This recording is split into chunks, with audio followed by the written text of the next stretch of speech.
ouvintes remotos, eu sou a Mai, mas você deve me chamar de Mai Sensei. E bem-vindos ao meu canal Contra Animes. E nesse vídeo nós falaremos de matemática um pouquinho mais adulta. Nós falaremos sobre termos utilizados em animes hentai, que em tradução literal seriam desenhos pervertidos. E eu tenho certeza que você sabe do que eu estou falando. Bem, para começar, eu acho bom deixar claro que eu não sou uma especialista nesse assunto. Na verdade, eu sou até bem leiga. Não que eu seja um exemplo de pureza e um ser de bom coração, mesmo eu sendo, vocês sabendo disso. Mas é porque eu me interesso por algumas coisas um pouquinho diferentes, sabe? Mas isso não vem ao caso. Graças a muita ajuda, eu bolei no meu caderno alguns termos interessantes para ensiná-los a vocês. Então pegue seu caderninho, sua caneta e vamos começar, que eu vou explicar sobre termos e até mesmo a origem deles nos animes hentai. Vamos lá? Para começarmos, eu acho bom desmistificar uma confusão que as pessoas fazem. Hentai significa pervertido e é usado para designar apenas animes adultos onde ocorre a consumação do ato, onde é tudo muito pervertido e descarado. Então hentai é basicamente o anime mais 18 onde ocorrem coisas íntimas. Não necessariamente todo anime mais 18 é hentai, só aqueles mais adultos. Já ecchi, que muita gente se confunde, não é um anime hentai.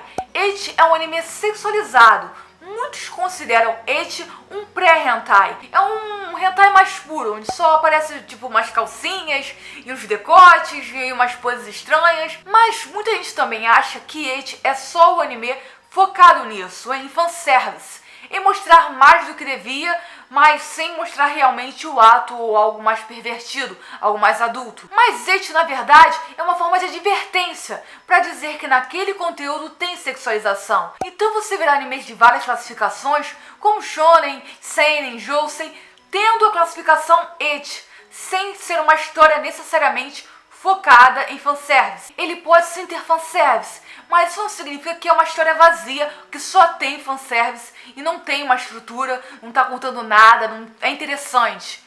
Dependendo da classificação, ele pode ter sim o ecchi, ter esse aviso, mas ser um anime muito bom e estar bem enquadrado a classificação que ele presta. Agora que ficamos entendidos e vocês sabem que ecchi não significa hentai e nem pré-hentai, nem um hentai de adolescente, e que ecchi é só uma forma de advertência para dizer que naquela obra tem sexualização, vamos finalmente para os termos do hentai. O primeiro termo que eu vou ensinar para vocês é bukake, que é basicamente uma menina sentada no chão, vários homens ao redor e surge o rosto dela com vocês sabem o que. Quando esse gênero de hentai chegou no ocidente, as pessoas logo inventaram uma grande história ao redor disso, dizendo que era muito normal no Japão medieval, quando uma mulher era infiel ao seu esposo, ela ser ajoelhada no chão e todos os homens da vila sujarem ela com vocês sabem o que. Mas é claro que isso é uma grande mentira, isso nunca aconteceu no Japão.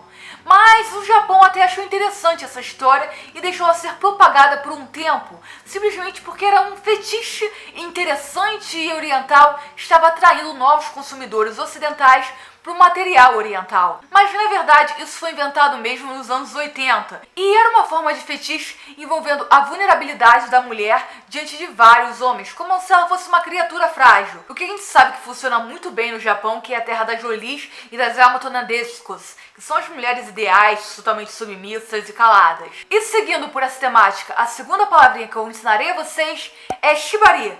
Shibari consiste basicamente no bondage normal, que é aquela ideia de amarrar e submeter a pessoa.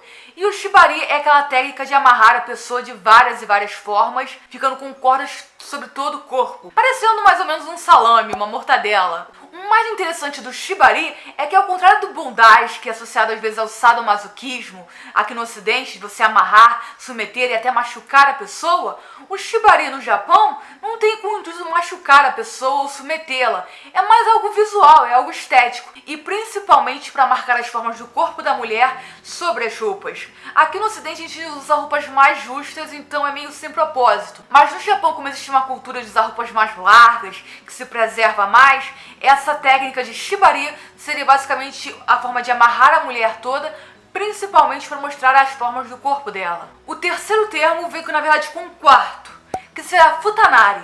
Para quem não sabe, Futanari consiste basicamente em uma mulher com um órgão masculino lá embaixo.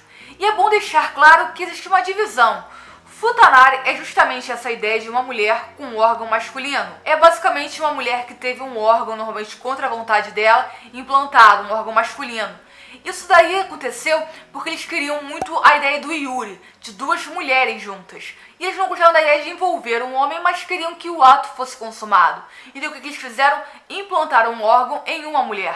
Ao contrário do outro termo que eu também vou ensinar junto, que é trap, que é basicamente armadilha em inglês, que seria um garoto que parece muito uma menina. E esse gênero tá super popular agora no Japão, tá em alta, altos animes com isso. E o trap é basicamente um garoto, normalmente numa idade assim bem jovem, de 11 a 12 anos, que se veste com uma menina e confunde as pessoas. As pessoas acham que é uma menina, mas é sim um garoto, se reconhece como um garoto e é abusado por homens muito mais velhos. Isso é... Normalmente, quando o personagem trap é um pouco mais trabalhado, ele é basicamente um garoto que é muito inseguro e ele se veste como menina para ser tratado com mais delicadeza, com mais cuidado. É mais envolvendo insegurança mesmo, problemas psicológicos, e como a sociedade acaba protegendo mais as mulheres, eles preferem se colocar na posição de mulheres para serem protegidos. Então, para deixar claro, Futanari seria uma mulher adulta que tem um órgão masculino implantado nela. Já o trap é um garoto pré-adolescente que está apenas usando roupas de menina. Indo para o quarto e mais interessante dos temas, Shokushu, que são tentáculos. Sim, os famosos tentáculos que abusam das pessoas. Ao contrário do que muitos pensam, isso não é algo novo e nem tão bizarro assim, e tem uma explicação muito boa para ele existir. Em 1868, na era Meiji, eles criaram uma lei. Antigamente existia uma distribuição de material adulto através de desenhos, de contos, e nessa lei dizia que não poderia haver mais contos com cenas íntimas. Não poderia, estava proibido, era imoral. Mas como todo mundo sabe que o mundo é meio confuso, era basicamente proibida essa relação de um homem fazendo coisas com uma mulher, mas não era proibida a exposição do corpo nu de uma mulher. Como o ser humano é totalmente pervertido e muito criativo, ele começou a pensar nessa época: se não pode mais haver a exposição de uma mulher tendo relações com um homem, mas pode demonstrar o nu de uma mulher, o que acontece se essa mulher ter relações com tentáculos e monstros? Sim, essa era a ideia. Vamos substituir o homem por tentáculos e monstros. Porque na hora H de quem vai ler aquilo ali vai dar o mesmo efeito, vai se animar da mesma forma. E esse gênero Shokushu ficou super popular até 1912, quando a lei foi revogada e pôde voltar ao material adulto. Mas como tinha gente que já estava curtindo aquela coisa de animais e tentáculos abusando de uma pessoa, ele acabou continuando sendo um gênero mais fetichista, com um público específico. E para finalizar, nós falaremos dos 3 pilares que levam às advertências dos hentais. Hentai normalmente não tem tanto mistério assim, mas caso ele tenha uma dessas 3 palavrinhas, significa que aquele conteúdo ali pode ter alguma coisa que vai incomodar alguém. E esses 3 pilares são Lolicon, Shotacon e MILF. Vamos começar pelo mais famoso, que é o Lolicon, que é o que gera mais debate e mais aprovação do Ocidente pro Oriente. Hentais de Lolicon são hentais onde são representadas meninas de 6 a 12 anos. São meninas super novinhas e elas não tentam parecer adultas, elas são realmente daquele jeitinho, com aquela infantilidade, com comportamento infantil. O que gera uma polêmica justamente pelo nome, porque Lolicon foi inspirado num livro chamado Lolita.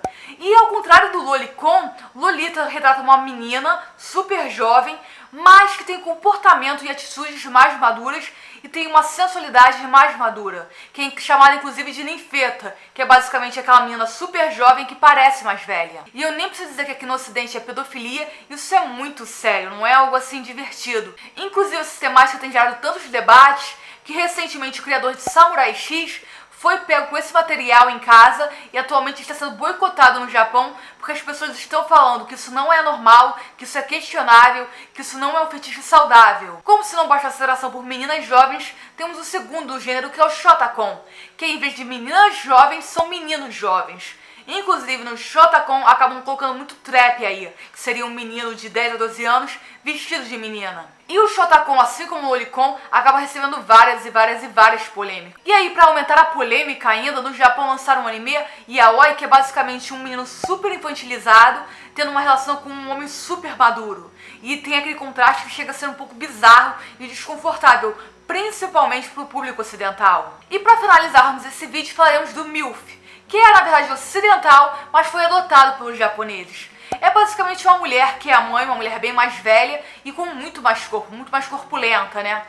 No Japão, como as mulheres são muito magras e sem corpo, MILF acabou virando mais uma característica física do que aquela relação de mãe e filho. E apesar desse gênero não ser nem de longe o favorito dos japoneses, curiosamente é um dos gêneros de hentai mais importados para o ocidente. Então basicamente a gente pode dizer que os ocidentais preferem uma mulher com corpão do que uma mulher sequinha. Então basicamente essas são as 3 grandes advertências dos hentais: ou meninas muito jovens, ou meninos muito jovens, ou mulheres bem mais maduras que podem inclusive ser a mãe do protagonista. E para finalizar de vez o vídeo, vamos falar de algo que não é bem hentai, mas é um meme que tá caindo no gosto popular, que é o famoso arregão. Que é essa cara assim? Arregão significa literalmente cara estranha, e surgiu lá em 2012, quando o japonês fez o desenho de uma personagem chamada Pacioli, de Touhou, com uma cara que ele queria dizer que ela estava meio eufórica, excitada, feliz e confusa. Vários sentimentos em uma única expressão. E ela acabou sendo adotada por doujins japoneses, que são basicamente comics, quadrinhos sem vínculo editorial, que as próprias pessoas fazem, vendem umas para as outras, postam, uma forma bem diferente de você comercializar. Aqui no Brasil a gente chamaria de fanzine. Isso viralizou de forma impressionante. Quando chegou aqui no ocidente, virou meme, caiu na indústria adulta, várias pessoas fizeram piada com isso, e hoje em dia tem gente que realmente gosta dessas caras. Por ser uma expressão meio confusa e indefinida, não dá pra dizer que é uma expressão de hentai, algo normal nos hentais. Atualmente está popular nos hentais, mas tem muita gente colocando isso até em mangá de comédia, então tá assim bem diversificado. Mas eu achei bom falar sobre isso daqui no vídeo pra vocês saberem sobre o que se trata. E é isso, essa foi a nossa aula. Eu espero que vocês tenham anotado tudo no caderno de vocês e agora saibam exatamente sobre o que se trata, todos esses termos muito utilizados nos hentais japoneses. E é isso, se você gostou desse vídeo, deixe seu gostei. Se você não gostou, deixe seu não gostei. Se inscreva no canal para ver mais vídeos. Até o próximo vídeo. Já, né? E antes que alguém pergunte por que eu tô usando a mesma blusa nos últimos 3 vídeos, não é porque eu convenientemente gravei um atrás do outro. Não sei nada sobre isso. Isso nunca aconteceu. Isso não é verdade. Não me chamem de senhora. E é isso. Bye, bye.